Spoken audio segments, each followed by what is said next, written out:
Hello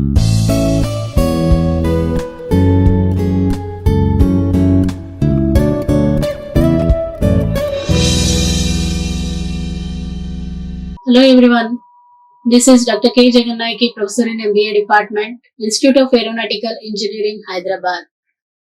So today I would like to discuss with you about law of demand and its exceptions. See, I would like to cover in this particular session the meaning and importance of law of demand, exceptions of law of demand. Then first of all, I would like to understand what is demand. So in previous session I have covered demand analysis. So we know already about demand. Demand means effective desire or want for a commodity which is backed up by the ability and willingness to pay for it.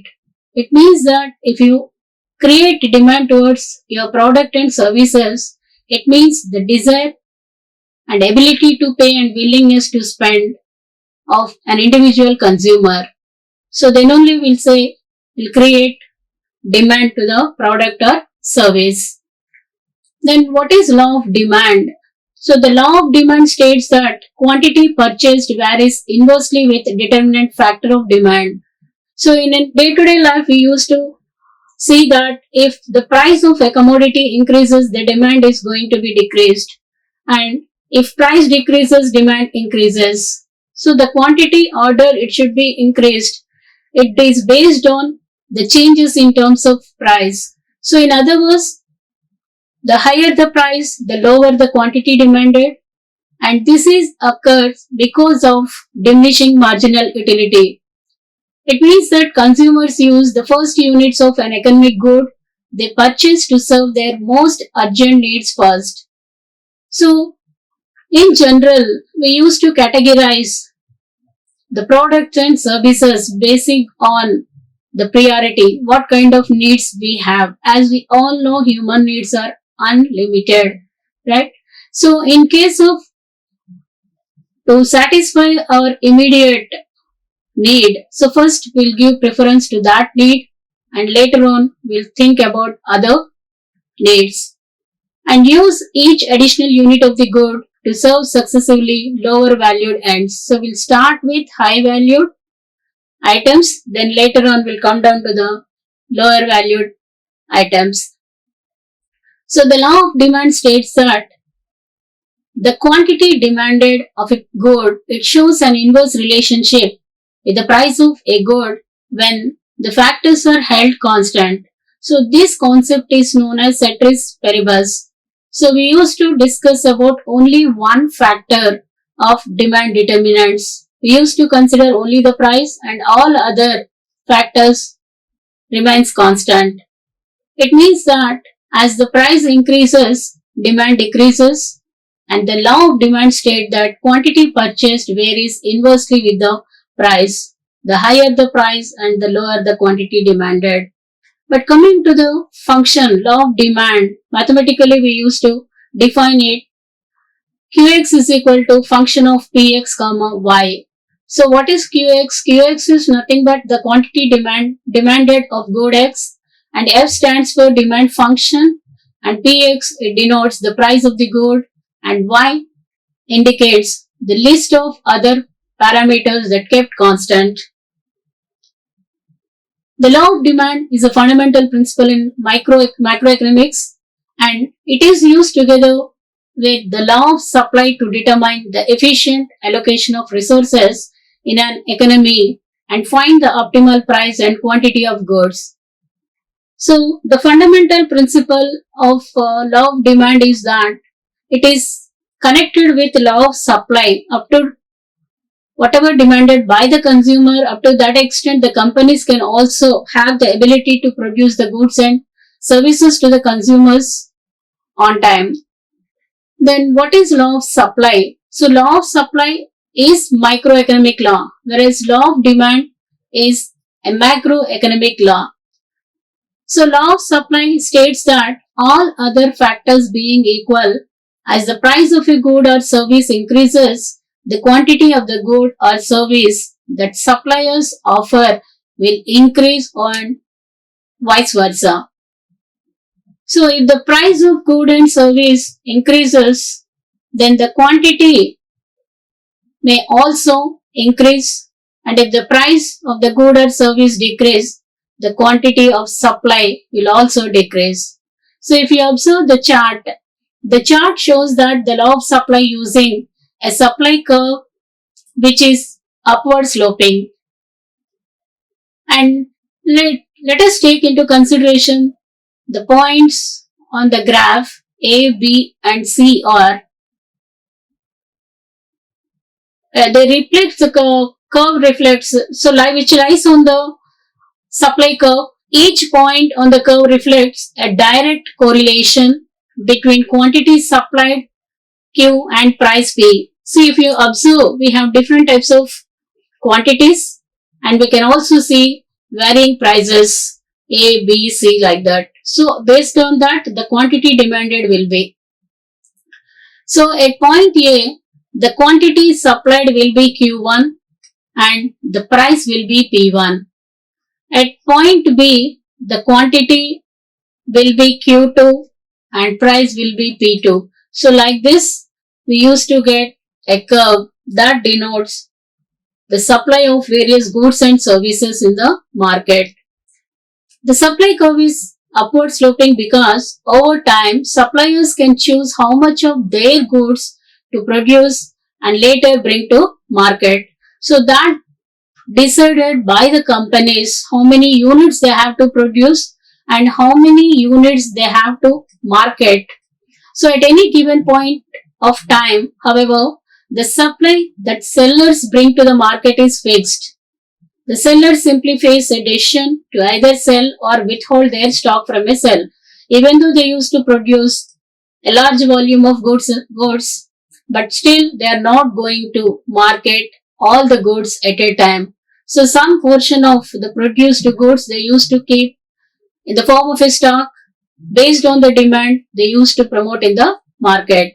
So consumer demand sets the price and sellers can only charge what the market will bear. So if consumer demand rises over time, the price will rise and the suppliers can choose to devote new resources to production, or sometimes they may seek for new suppliers can enter into the market and which increases the quantity supplied. So that's how the supply will also increase based on the demand. And demand ultimately sets the price in a competitive market. Supplier responds to the price they can expect to receive sets the quantity supplied. The law of supply is one of the most fundamental concepts in economics. It works with the law of demand to explain how market economies allocate resources and determine the prices of goods and services. So in general, the price is fixed by the competitors, whatever the industry fix the price. So as in case of perfect markets, we used to consume the price from the industry. So that's how an individual company become a price taker. So they do not have any right to fix their own price. Then coming to the graphical representation of law of demand. The law of demand is usually represented as a graph. The graphical presentation of law of demand is a curve, or some cases we also go with a straight line which establish the relationship between quantity demanded and the price of a good. So if you see on the x-axis the quantity demanded we have exhibited, whereas on the y-axis we have discussed about the price. So just due to the changes in price, how it is going to impact or influence the quantity demanded. So that is the reason the shape of the demand curve can vary among different types of goods. So most frequently the demand curve shows a concave shape. The demand curve is drawn against the quantity demanded on the x-axis and the price on y-axis. So one can also draw the demand curve like this. It may be a concave curve. The definition of law of demand indicates that the demand curve is downward sloping. It is important to distinguish the difference between the demand and the quantity demanded. The quantity demanded is the number of goods that the consumers are willing to buy at a given price point, whereas the demand represents all the available relationships between the goods prices and the quantity demanded. So that's how demand and quantity demanded varies in business. Then coming to the assumptions of law of demand. So the assumptions on which the law of demand is based are as follows. The first one is the price of substitute goods does not change. The price of complementary goods also remains constant. The income of consumer does not change. Taste and preferences of the consumers remain the same. People do not expect future price of the commodity to change. So basing on these assumptions, the law of demand work out. Let us take an example to understand the concept of law of demand better. The table clearly shows that as the price of the commodity decreases, its quantity demanded increases. And also if you observe the demand curve, DD is sloping downward from left to right, which means that there is an inverse relationship between the price and quantity demanded of the commodity. See, if you observe the table, if the price is 4 rupees, the quantity demanded is 2. If the price declines to 3 rupees, the quantity demanded increase to 4. So like that, both are the price and quantity demanded inversely proportional to each other. Then let us see some facts about law of demand. The first fact is that one side, as the law of demand only talks about the effect of change in price on the change in quantity demanded of a commodity and not about the effect of change in quantity demanded of a commodity on its price. So it is one-sided. So we used to consider only the price changes and how it influences the quantity demanded, but it may not be the other case. So in that way it becomes one-sided. And second one is inverse relationship. So the law of demand also states that there is an inverse relationship between the price and quantity demanded of a commodity or product. It means that if the price of a commodity rises, then the quantity demanded will fall, and if the price reduces, then the quantity demanded will increase. So that's how the price and quantity demanded, they used to have an inverse relationship. Then third one is qualitative, not quantitative. So the law of demand makes only qualitative statement but not a quantitative statement. It means that it only shows the direction of change in the quantity demanded and not the magnitude of change. And fourth one is that no proportional relationship. The law of demand does not indicate any proportional relationship between the change in the price of a commodity and the change in its demand. For example, if the price of a commodity falls by 10%, the rise in demand can be 20%, 30%, or any other proportion. So there is no constant proportion between these two. Then coming to the derivation of law of demand. According to the law of demand, while keeping other factors constant, there is an inverse relationship between the demand and price of a commodity. The demand for a commodity falls or rises either with a rise or fall in its price respectively.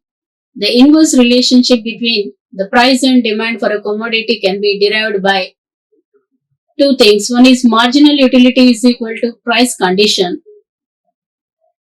Marginal utility is equal to price condition or a single commodity equilibrium condition. So according to this condition, a consumer buys only that much quantity of a commodity at which its marginal utility equal to the price. So the marginal utility of a commodity can be more or less than its price. When marginal utility is less than the price of a commodity, in that case, a rise in the price of the commodity discourages the consumer to purchase more of it, showing that a rise in the price of a good decreases its demand. The consumer in this buy will reduce the demand of the commodity until the marginal utility becomes equal to the price again. So he will set his own price, at what price he want to acquire how much quantity of the commodity. So he will set his own mindset. If it is more than beyond his limit, then as a result he will make only little amount of purchase. Then second case is that when marginal utility is more than the price of a commodity. So the marginal utility of a commodity is greater than the price when the price of the commodity falls. A fall in the price of the commodity encourages the consumer to purchase more of it, showing that a fall in the price of a good increases its demand. The consumer in this case will buy the commodity until the marginal utility falls and becomes equal to the price again. Hence, it can be concluded that the demand for a commodity increases when its price falls and vice versa. That is why there is an inverse relationship between the demand and price of a commodity. So, in day-to-day life also, whenever you are visit any kind of mandis kind of thing, where we can see this type of law of demand. So if a person vendor going to offer like 1 kilo of tomatoes at 50 rupees, your quantity may be accordingly. If the price went to 100, let us take if at the rate of 50 you are going to buy 2 kgs of tomatoes, the same in case of 100 rupees you will buy only 1 kg. So that's how these two are inversely proportional to each other. So that's how the marginal utility works on the concept of law of demand. Then second law is that law of equimarginal utility. So according to the law of equimarginal utility, a consumer will be at equilibrium when he spends his limited income in a way that the ratios of marginal utilities and the respective prices of the commodities are equal. So here, the purchasing capacity, the income levels and the prices of commodities both are equal. So the marginal utility falls as the consumption of the commodity increases. So in case of two commodities, let us take X and Y. The equilibrium condition will be marginal utility of commodity X divided by price of commodity X, which is equal to marginal utility of commodity Y divided by marginal price of the commodity Y. See, in both commodities, there is nothing to compare. There is no change in terms of price. So that is known as law of equimarginal utility. The effect of rise or fall in the price of the commodity on the equilibrium condition can be as follows. When the price of the commodity X rises, it means that because of a rise in the price, the consumer is getting more marginal utility from good Y as compared to good X. So, the consumer will buy more of good Y and less of good X, showing that the demand for good X will reduce due to an increase in its price. Only because of the price increase, instead of going for good X, they will move to good Y. Then other case, if you consider when the price of commodity X falls, if the price of commodity X falls, then MUX by PX is greater than MUY by PY. So the value of or marginal utility of product X is more than marginal utility of product Y. So it means that because of a fall in the price, the consumer is getting more marginal utility from good X as compared to good Y. For example, you are comparing two commodities, commodity 1 and commodity 2. The price of commodity 1 is, let us take 20 rupees, and price of commodity 2 is 10 rupees. So in that case, consumers will move to buy commodity 2. But in the other case, let us take other example. If the price of commodity 1, let us take 8 rupees, and C2 10 rupees. So in this case, again, the consumers, they are going to shift to the commodity 1. So it can be concluded that the demand for a commodity increases when its price falls and vice versa. There is an inverse relationship between demand and price of a commodity. Then next, the reasons for law of demand. A consumer buys more of a commodity when its price is lower than a higher price because of the following reasons. The first reason is that law of diminishing marginal utility. So this law states that as more and more units of a commodity is consumed, the utility derived by the consumer from each successive unit keeps decreasing. But more frequently, if you are going to use the same type of commodity, or you are going to continuously consuming more number of times, so as a result the usage will also, it comes to absolute or decline stage. So it means that the demand for a commodity depends on its utility. Therefore, if a consumer gets more satisfaction from a commodity, the consumer will pay more for it, because of which the consumer will not be prepared to pay the same price per extra units of the commodity.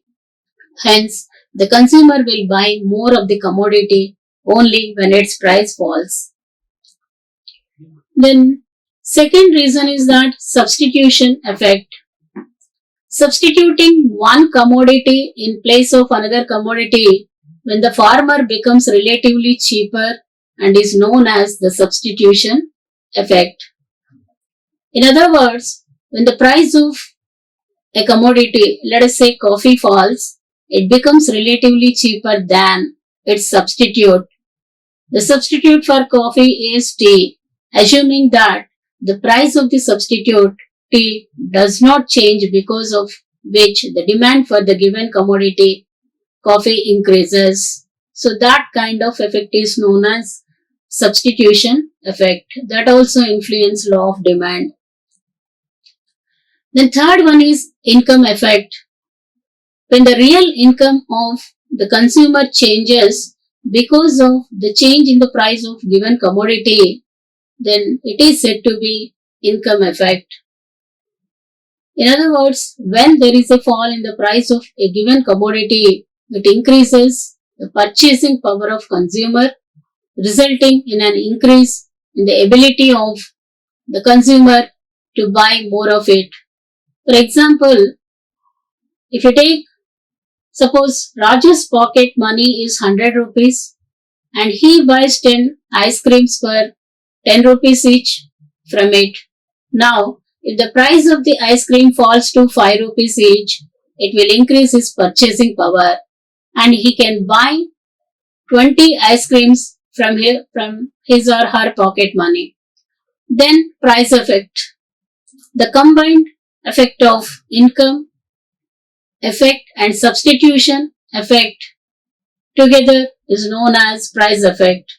So, price effect is equal to substitution effect plus income effect. The next reason, additional customers. When the price of a commodity falls, various new customers who could not purchase the commodity earlier due to high price are now in a position to buy it. So besides new customers, the existing or old customers of the commodity will also start demanding more of the commodity because of the fall in the price.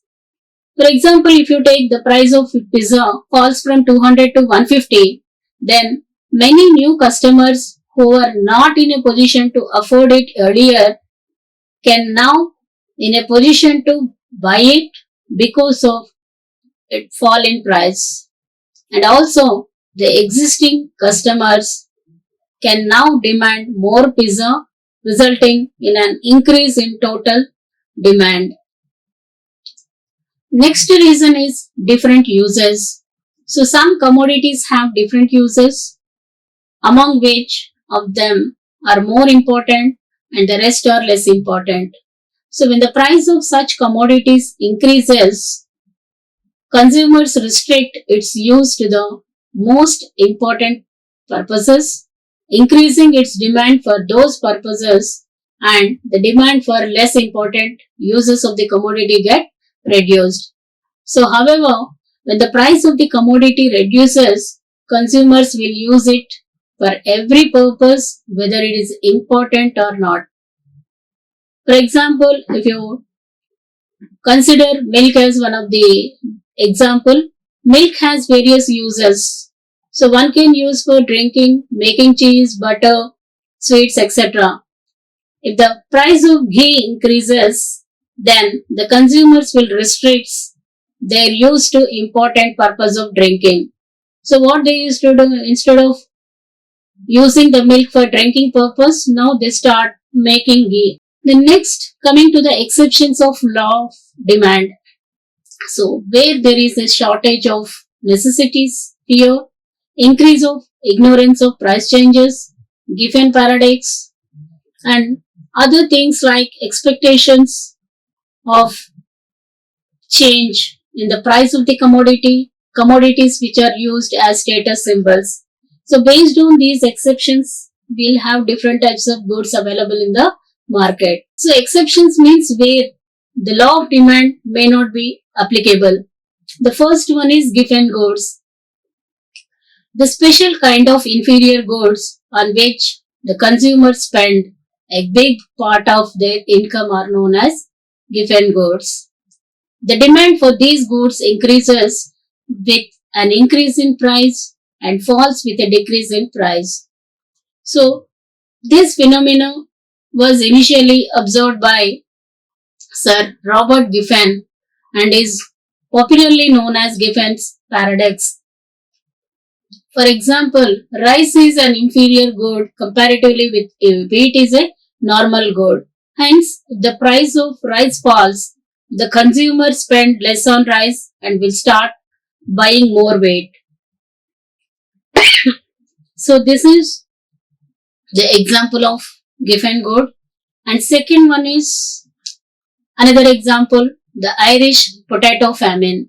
It is a classic example of the given goods concept. See, potato is a staple in the Irish diet.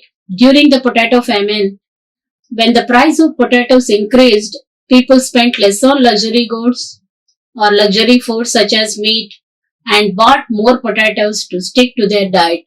So, as the price of potatoes increased, so increased in demand, which is a complete reversal of the law of demand.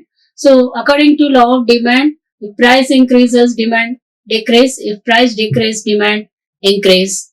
But whereas coming to the given goods, whatever may be the price, as an increase of the price, also people they want to buy those items which are most essential in their day-to-day life. So that is against the law of demand.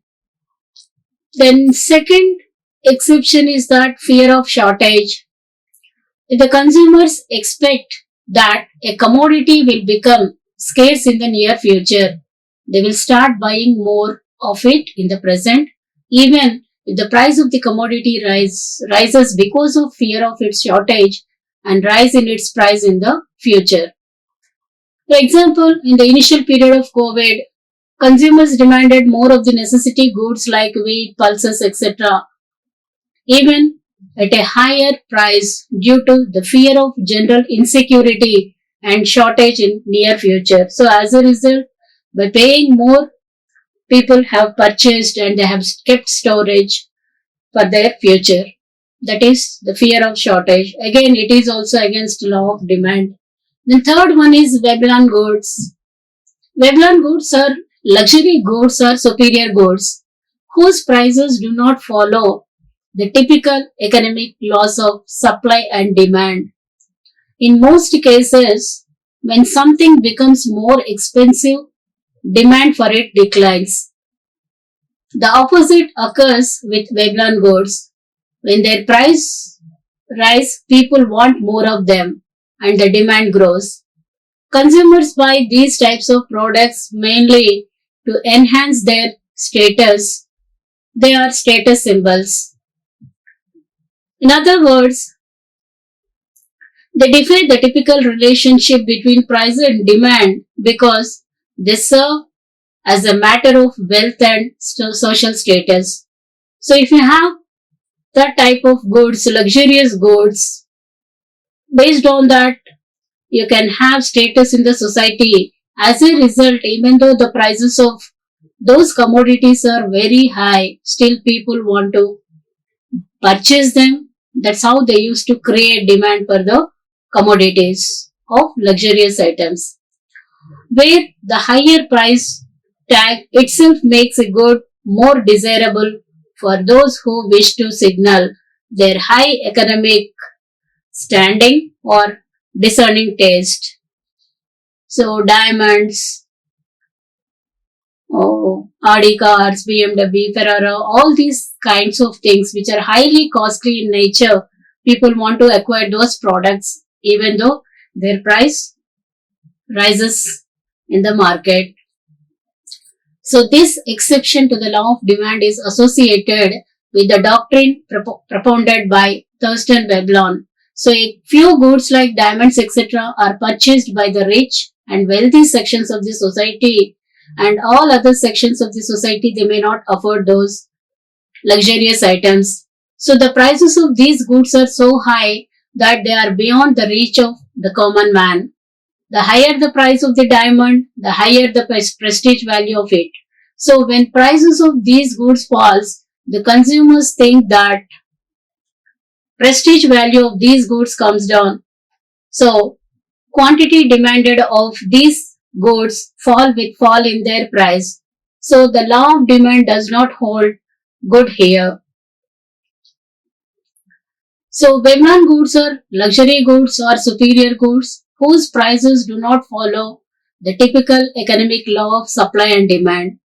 In most cases, when something becomes more expensive, demand for it declines. The opposite occurs with Veblen goods. When their prices rise, people want more of them and demand grows. So consumers buy these types of product mainly to enhance their status. Then the typical relationship between price and demand because they serve as a market of wealth and social status where the higher price tag itself makes the good more desirable for those who wish to signal the high economic standing or discerning state. The next one is status symbol or goods of ostentation. So another exemption of law of demand is the goods that are used as status symbols by the people. For example, people buy goods like antique paintings because of the status symbol they want to maintain. They demand antique paintings only because of their price is high. It means that if the price of antique paintings reduces, then the consumers will no longer see it as a status symbol and will reduce its demand. Then, conspicuous necessities. Certain things become the necessities of modern life. So we have to purchase them despite of their high price. The demand for TV sets, automobiles and refrigerators etc. has not gone down in spite of the increase in their price. Because these things have become the symbol of status, so they are purchased despite of their rising price, and these can be termed as U sector goods. And fourth one is a consumer's ignorance. This is another factor that induces the consumer to purchase more of the commodity at a higher price. This is especially so when the consumer is haunted by the phobia that a high priced commodity is better in quality than a low priced one. The next, emergencies. So emergencies like during war, famine, etc. negate the operation of the law of demand. At such times, households behave in an abnormal way. So households accentuate scarcities and induce their further price rises by making increased purchases even at higher prices during such periods. So they may have the fear in the future they may not be available. So as a result, they'll go with such kind of purchases and people will behave abnormally during these conditions. So during depression, on other hand, no fall in price is a sufficient inducement for consumers to demand more. The next one is future changes in prices. Households also act speculators. When the prices are rising, households tend to purchase large quantities of the commodity out of the apprehension that prices may still go up. When the prices are expected to fall further, they wait to buy the goods in future at still lower prices. So, the quantity demanded falls when the prices are falling. Next reason is change in fashion. A change in fashion and taste affect the market for a commodity. When a broad toe shoe replaces a narrow toe, no amount of reduction in the price of the latter is sufficient to clear the stocks. Broad toe, on the other hand, will have more customers even though its price may goes up or going up. The law of demand becomes ineffective. Thank you. Like, share and subscribe. Hit the bell icon for more updates.